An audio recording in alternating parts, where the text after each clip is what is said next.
অধিদপ্তর বলছে আগামী বুধবার পর্যন্ত চট্টগ্রাম এবং সিলেট বিভাগ ছাড়া দেশের কোথাও বৃষ্টিপাত হবার সম্ভাবনা নেই। এ সময় দেশের বেশিরভাগ এলাকার আকাশ আংশিক মেঘলা সহ আবহাওয়া প্রধানত শুষ্ক থাকতে পারে।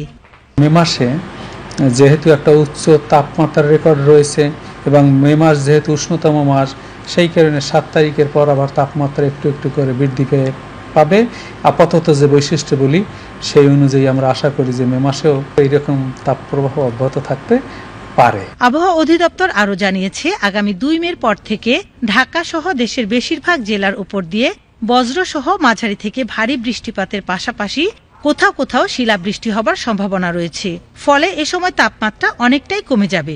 আগামী ২রা মে থেকে বিশেষ করে দেশের সিলেট বিভাগ, ময়মনসিংহ বিভাগ, ঢাকার পূর্বাঞ্চল, চট্টগ্রাম বিভাগ এবং বরিশাল বিভাগের কিছু অংশে অস্থায়ীভাবে দমকা বাতাস ও ঝোড়ো হাওয়া সহ বৃষ্টি অথবা বজ্রসহ বৃষ্টি হতে পারে। সেই সাথে কোথাও কোথাও খুবই স্থানীয় পর্যায়ে শিলাবৃষ্টিও হতে পারে। এই ধরনের পরিস্থিতি তৈরি হলে এই যে বিদ্যমান তাপপ্রবাহের যে ঊর্ধ্বগতি এবং অস্বস্তি তা কিছুটা কমে গিয়ে স্বস্তিদায়ক পরিস্থিতি তৈরি হতে পারে। এদিকে চলমান এ তাপপ্রবাহে জনজীবন সুস্থ ও স্বাভাবিক রাখতে শিশু, বয়স্ক এবং অসুস্থ মানুষদের বিশেষ যত্ন নেবার পরামর্শ দিয়েছেন স্বাস্থ্য বিশেষজ্ঞগণ। এ সময় অতিরিক্ত পানি, শরবত ও স্যালাইন খাবারও পরামর্শ দিয়েছেন।